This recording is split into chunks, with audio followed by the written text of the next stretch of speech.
하나님께서 은혜로 보호하시고 하나님의 풍성하신 대로 공급하시는 은총을 간증하는 가정들이 다 되게 해 주옵소서.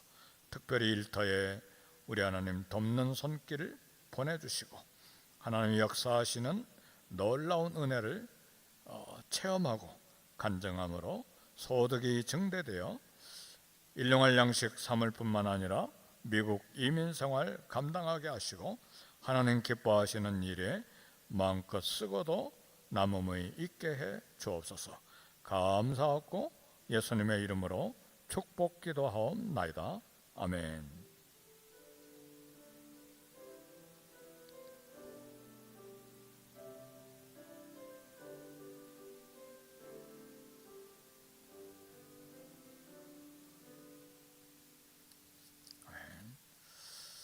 하나님 말씀은 요한복음 20장 19절에서 23절까지 우리 교독하겠습니다. 요한복음 20장 19절에서 23절까지 우리 교독하겠습니다. 이날 곧 안식 후 첫날 저녁 때에 제자들이 유대인들을 두려워하여 모인 곳의 문들을 닫았더니 예수께서 오사 가운데 서서 이르시되 너에게 평강이 있을지어다. 이 말씀을 하시고 선과 옆구리를 보이시니 제자들이 주를 보고 기뻐하더라. 예수께서 또 이르시되 너에게 평강이 있을지어다. 아버지께서 나를 보내신 것 같이 나도 너희를 보내노라. 그들이 말씀을 하시고 그들을 향하사 숨을 내쉬며 이르시되 성령을 받으라. 우리 합독합니다. 너희가 누구의 죄든지 사하면 사하여질 것이요 누구의 죄든지 그대로 두면 그대로 있으리라 하시니라. 아멘. 부활하신 우리 주님, 마음에 충만한 기쁨이 있었을 것으로 생각합니다. 그리고 성경에는 쓰여져 있지는 않지만 누구를 만날 것인지 만남에 대한 계획도 많이 하셨을 것으로 생각합니다. 아마 그 계획이 두서없이 감정대로 만남을 계획하신 것이 아니라 순서를 우리 주님이 정하셨어요. 처음에는 7 귀신 들렸던 막달라 마리아를 만나야지. 그 다음은 마음이 제일 괴롭고 고통이 심했던 시몬 베드로를 만나야지. 그 다음 절망으로 소망을 잃어버린 가운데 엠마오로 내려가는 클로바와 그 친구를 만나야지. 그 다음은 예루살렘에 있던 11제자에게 나타나셔서 부활의 모습을 보여주셨습니다. 그리고 고린도서에 보니까 500여 형제들에게 부활하신 모습을 이렇게 보여주시고 그 후에 야고보는 아마 사도 야고보가 아니라 예수님의 동생 야고보인 것 같아요. 야고보에게. 그리고 11사도 외에 다른 사도들까지 보여주시고 바울은 고백하기를 사도 중에 가장 작은 사도인 나 바울에게도 우리 주님이 부활하신 모습을 보여주셨다. 우리도 사람 만나려면 계획을 하는데 우리 주님 얼마나 계획을 많이 하시고 순서를 짜시고 이렇게 만나 주셨겠습니까? 바울의 여러 장소들을 방문함으로 바쁘셨고 여전히 사람 만나는 것을 기뻐하셨습니다. 근데 사실은 11제자 중에 부활하신 예수님을 믿고 만남을 기다리는 자는 한 사람도 없었어요. 따라서 부활하신 예수님을 만난 모두는 만날 자격이 하나도 없는 사람들이에요. 마태복음 26장 56절에 보니까 이에 제자들이 다 예수를 버리고 도망 아니라 도망친 자들이에요. 의리도 없고 남자들 제자들 싱겁고 비겁하고 약속도 못 지키고 그렇게 도망쳤어요. 심지어는 예수님이 부활하셨음에도 불구하고 오늘 요한복음 20장 19절에 보니까 안식 후 첫날은 주일이잖아요. 저녁 때 제자들은 두려워서 문을 걸어 잠그고 있었어요. 이 겁이 많은 제자들에게 부활하신 우리 주님께서 문을 걸어 잠가는데 문을 열지도 않고 나타나셨어요. 평강이 있을지어다 그랬어요. 부활하신 주님이 뭔가 달라져 있어요. 부활 전에는 반드시 문을 열어야 들어오실 수 있었는데 이제는 문도 열지도 않고 닫지도 않고 출입을 자유롭게 하시는 그런 부활의 몸으로 나타나셨어요. 우리가 이 땅의 삶을 마감하고 우리가 부활할 때에 저와 여러분들이 받을 영광의 몸이 우리 주님의 부활의 몸입니다.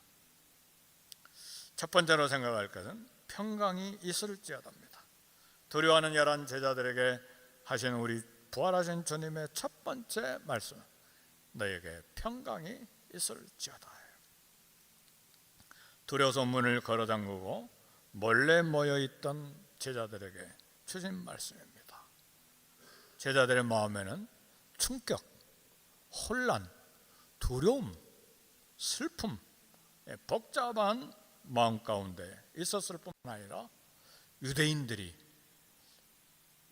이 제자들에 대한 적대감이, 살인적인 적대감이 가득해 있었기 때문에 불안한 마음이 가득해 있었죠. 사단이 인간을 공격하는 무기는 불안과 두려움과 의심과 미움과 혼란과 절망입니다. 2000년 전이나 오늘 이 시대나 사단의 무기는 염려, 두려움, 절망이죠. 우리 인간들은 아무 문제가 없어도 항상 불안하고 항상 염려로 가득해요. 우리 인간은 불안한 존재예요. 두려워하는 존재예요. 의심하고 염려하는 존재예요. 우리 주님이 제자들에게 샬롬 했어요. 평안. 유대인들의 평범한 인사말이 샬롬이에요. 근데 제자들에게는 이 순간에 절대적으로 필요한 말이 샬롬이에요. 평안. 십자가 전에 우리 주님이 요한복음 14장 1절에 보니까 너희는 마음에 근심하지 말라. 하나님을 믿으니 또 나를 믿으라고 했어요. 그리고 요한복음 14장 27절에 보면 평안을 너에게 끼치노니 곧 나의 평안을 너에게 주노라. 내가 너에게 주는 것은 세상이 주는 것 같이 아니하니라. 너희는 마음에 근심하지도 말고 두려워하지도 말라. 우리 주님이 말씀하셨어. 이 말씀은 오늘 저와 여러분들 일부 예배에 참여한 여러분들, 저와 여러분들의 개인적으로 주시는 하나님의 음성이에요. 예수님의 음성입니다. 지금 이 시간에도 부활하신 우리 주님이 저와 여러분 가운데 오셔서 우리 각자에게 똑같은 말씀을 하고 계세요. 그 음성을 들을 수가 있기를 원합니다. 마음에 근심하지 말라. 하나님을 믿으니 또 나를 믿으라. 내가 진짜 평안을 내게 주겠다. 이 평안은 세상이 주지 못하고 하나님이 주시는 평안입니다. 땅의 평안이 아니라 하늘의 평안이에요. 순간적인 평안이 아니라 영원한 평안이에요. 우리에게 가장 필요한 것은 세상의 어떤 것보다 마음의 평안입니다. 영원의 평안이에요. 세상 것들은 우리가 성취하고 얻고 손에 움켜쥐려고 하는 것들은 다 일시적이에요. 그거 다 두고 가야 될 것들이에요. 그렇잖아요. 바람에 날아가는 것들이에요. 우리 하나님이 주신 이 평안, 순간적이 아닌 영원한 평강이고 영원히 우리가 누려야 될 평강입니다. 주님은 인생에서 고독하고 실패하고 절망하고 질병과 죽음으로 인해 불안해하는 자녀들에게 평강을 주시고 미래에 대해서 의심하고 염려하는 우리에게 평강을 누리도록 반복해서 평안을 약속해 주셨습니다. 우리 예수님은 우리의 두려움, 이 불안의 문제를 해결하기 위해서 십자가에 죽으시고 부활하시고 부활 전에도 너에게 평안이 있기를 원한다고 말씀하시고 부활 후에도 우리에게 평안을 이야기하셨어요. 제자들은 그것 기억하지 못하고 문을 걸어 잠그고 불안하며 숨어 있었는데 그 제자들 한가운데 나타나셔서 너에게 평강이 있을지어다. 우리 인생의 삶의 한 중앙에 오셔서 우리 삶의 길에도 우리 주님이 똑같은 말씀을 하십니다. 너에게 평강이 있을지어다. 왜요? 모든 죄악은 용서되었고 하나님과 나와의 원수된 관계가 화목이 이루어졌고 하나님과 나와의 화목이 바로 샬롬이에요. 하나님과 나 사이에 샬롬이 있고 하나님께 기도할 권리를 주셨고 예수님의 이름으로 아버지께 구하면 무엇이든지 주시겠다고 하는 은혜의 보좌 앞에 담대히 나가는 그런 권리를 주셨어요. 세상적이요 정력적이요 마귀적인 것은 시기와 다툼과 혼란이 가득한 것들인데 위로부터 오는 하늘의 은혜는 성결과 화평과 관용과 긍휼과 선한 열매가 가득한 하늘의 평안입니다. 고난은 파도와 같아서요 왔다가 가고 다른 고난이 또 쉼없이 다가와요. 써나보니까 한번 바닷가에 가보세요. 파도가 없는 잔잔하기를 기다려보세요. 1000년을 기다려도 큰 파도 작은 파도가 끊임없이 왔다 가고 왔다 갑니다. 우리 인생도 마찬가지예요. 그래서 인생에서 고난이 없게 해달라고 기도하는 것은 지혜로운 기도가 아닙니다. 아무리 경건하고 아무리 하나님의 음성을 듣고 말씀을 선포하는 사도들과 선지자들이라 할지라도 고난이 사라진 건 아니에요. 중요한 것은 고난을 이기는 믿음이 중요합니다. 태풍과 파도를 두려워하지 아니하고 이기는 믿음과 평안이 중요합니다. 주님이 세상을 이기셨으므로 우리도 이길 것을 확신하는 그런 평안을 누리는 것이 중요합니다. 주님 뜻대로 구하면 받고 우리 기쁨이 충만하리라, 너희 기쁨이 충만하리라 보장해 주셨습니다. 이 평강을 누릴 권리를 주시고 평안을 주셨는데 왜 평안을 누리지 못하는가? 부활의 주님을 만나야 돼요. 하나님 우리에게 주신 것은 두려워하는 마음이 아닙니다. 하나님 우리에게 주신 마음은 사랑과 능력과 근신, 깨닫는, 깨어있는 마음입니다. 시편 131편 2절에 시편 기자는 이렇게 노래했습니다. 실로 내가 내 영혼으로 고요하고 평온하게 하기를 젖된 아이가 그의 어머니 품에 있음 같게 하였나니 내 영혼이 젖된 아이와 같도다. 이런 평안이 저와 여러분에게 이 부활절 아침에 있기를 원합니다. 하나님과 나 사이에, 가족 안에, 우리 성도 안에, 내 인생 미래의 길에 우리 주님의 품에 안길 때까지 젖된 아이가 어미 품에 있음같이 그 평안을 가져야 됩니다. 두 번째로 생각할 것은 보냄을 받은 사명입니다. 평안 없이 직분받고 봉사 헌신하는 것은 매우 힘든 일입니다. 그래서 우리 주님은 평강이 있을 것을 반복해서 말씀하시고 제자들을 세상에 파송하셨어요. 평강이 너에게 있을지어다. 아버지께서 나를 보내신 것 같이 나도 너희를 보내노라. 세상에 파송되기 이전에, 복음 전파 파송하기 이전에, 직분 맡아 사역하기 이전에 우리 주님이 먼저 평강을 주셨어요. 왜요? 평강이 있어야 주님을 섬기고 복음을 전하고 직분 감당하고 사명을 감당할 수 있기 때문에 그렇습니다. 그래서 우리 주님은 부활의 첫 메시지가 평안입니다. 사명을 받아 파송되기 전에 제자들에게 필수적인 평안을 말씀하신 것입니다. 오늘 우리 직분자들에게도 우선적으로 필요한 것이 평안이에요. 설교자인 저에게도 평안이 필요해요. 주일 아침에 불안으로 가득 차 있다면 어떻게 강단에서 말씀 선포합니까? 그렇잖아요. 평안이 있어야 말씀 선포하고 성도들의 얼굴을 만나죠.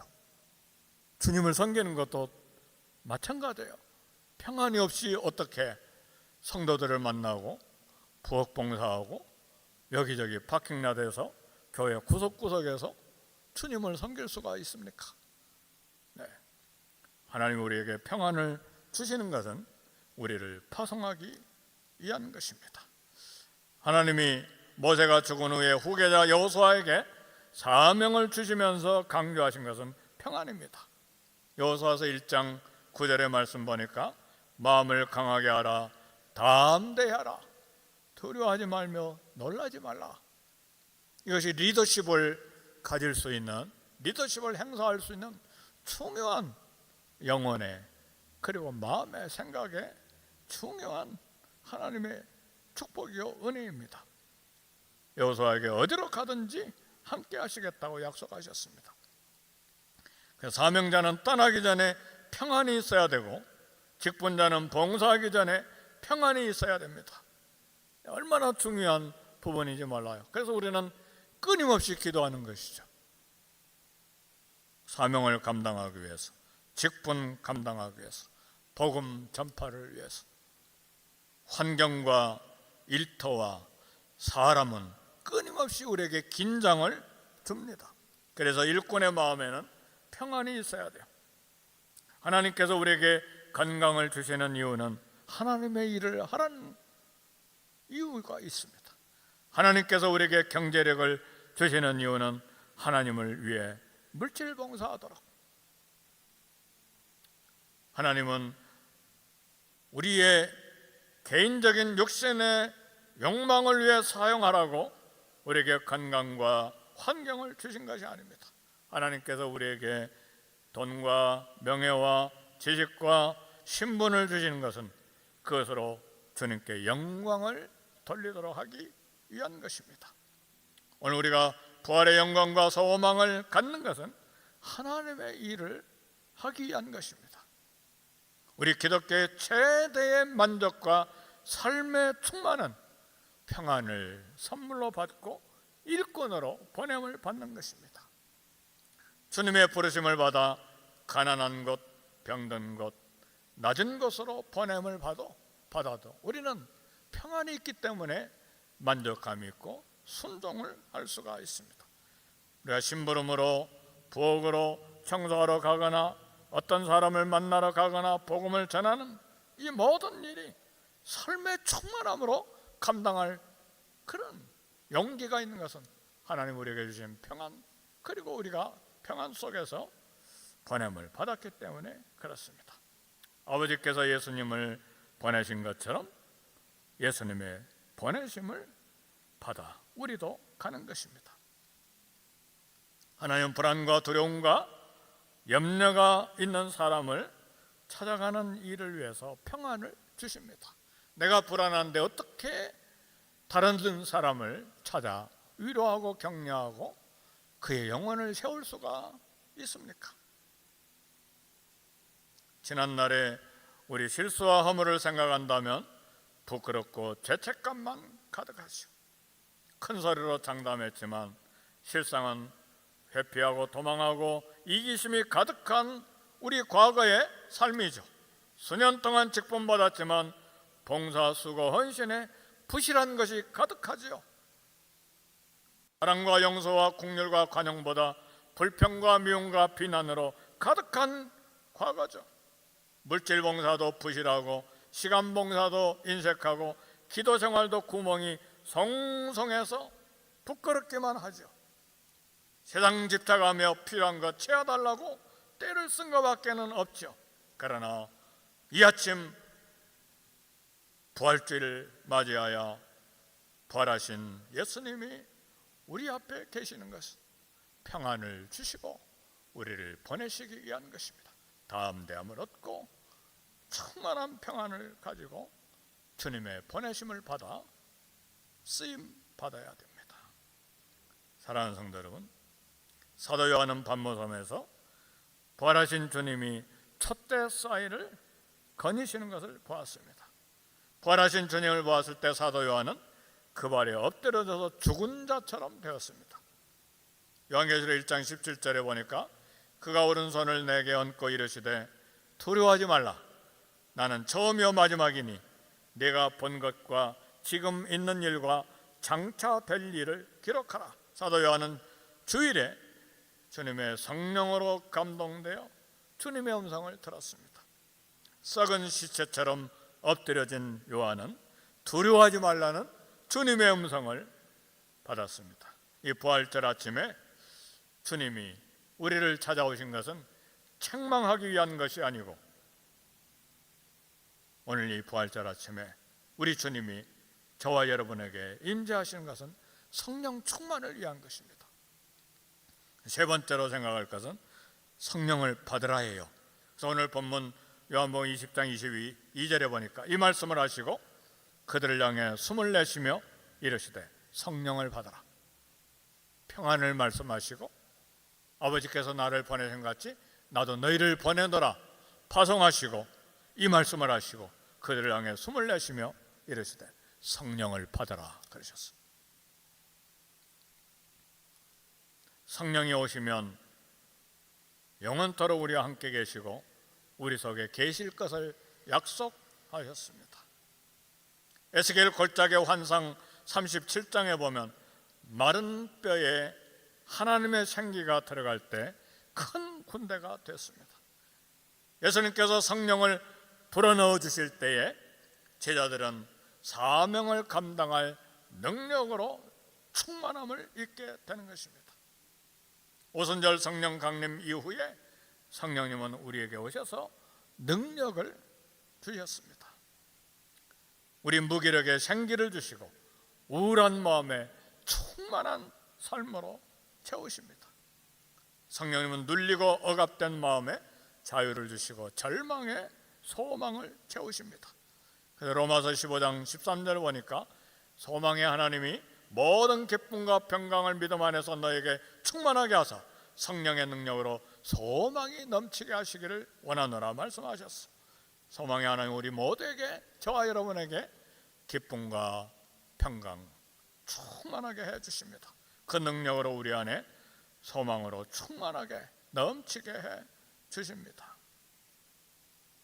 그 충만으로 하나 우리가 복음을 증거하고 주님을 섬기도록 교회를 섬기도록 직분을 감당하도록 하나님의 일을 하게 하시는 것입니다.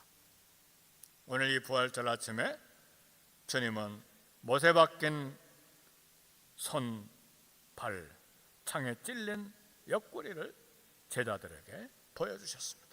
그리고 아버지께서 나를 보내신 것 같이 나도 너희를 보내노라 하고 파송하셨습니다. 이 파송을 받고 우리도 가야 합니다. 전화로 갈 수도 있고 커피 한 잔으로 갈 수도 있고 밥 한 끼로 갈 수도 있고 평안에 있는 화목의 미소를 가지고 우리가 주님이 보내신 곳에 갈 수가 있습니다. 이 말씀하시고 주님 제자들에게 숨을 내쉬고 성령을 받으라 하셨습니다. 우리 주님께서 이 부활절 아침에 우리를 만나 주시는 것은 평안과 파송과 성령 주시기를 원하시기 때문에 그렇습니다. 제자들을 향해 숨을 쉰 것은 주님이 숨을 쉬는 것은 성령을 뜻합니다. 오순절 같은 충만한 성령을 받지 못했지만 사명 완수를 위한 준비로 성령을 받으라고 하신 것입니다. 이 사명을 위한 목적으로 오늘 예수님은 오늘도 저와 여러분을 성령님으로 충만하게 해 주십니다. 성령님으로 충만할 때 용기, 평안, 사랑으로 충만해집니다. 성령님으로 충만할 때 우리 영혼에 찬송과 감사가 넘치고 순종의 삶을